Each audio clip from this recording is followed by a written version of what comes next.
दिवालियेपन के लिए BlockFi फाइलें, लेनदार के रूप में सूचीबद्ध SEC।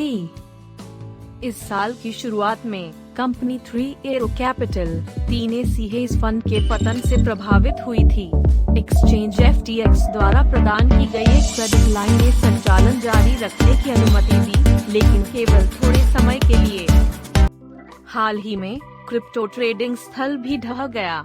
नतीजतन BlockFi अपने संचालन को बनाए नहीं रख सका और उसे संयुक्त राज्य में सुरक्षा के लिए फाइल करने के लिए मजबूर होना पड़ा।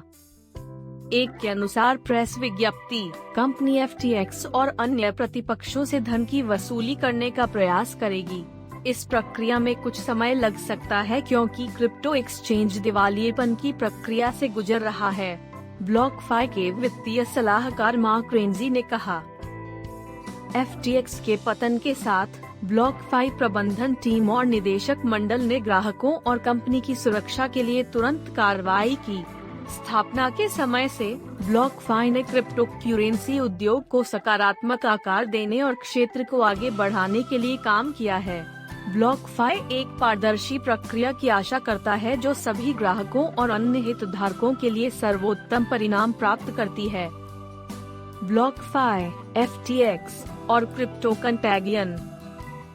प्रेस विज्ञप्ति में दावा किया गया है कि जब BlockFi अपनी दिवालियापन प्रक्रिया पूरी कर लेता है, तो कंपनी अपना व्यवसाय संचालित करना जारी रखेगी।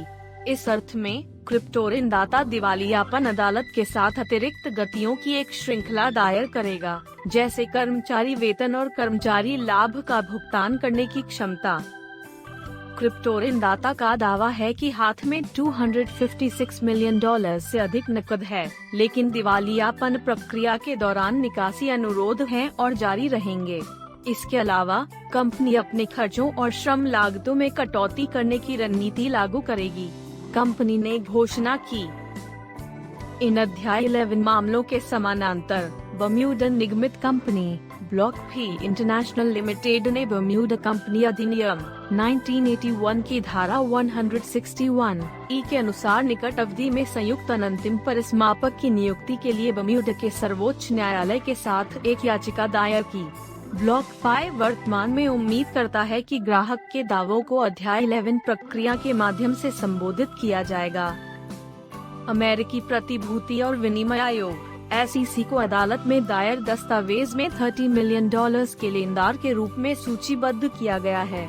कंपनी ने यह दायित्व तब हासिल किया जब SEC ने एक मामला जीता जिसने BlockFi को नियामक को $100 मिलियन से अधिक का भुगतान करने का आदेश दिया। FTX पतन और संक्रमण ने वॉशिंगटन और SEC के अध्यक्ष गैरी जेनसर के साथ इसके संबंधों के बारे में कई सवाल खड़े किए।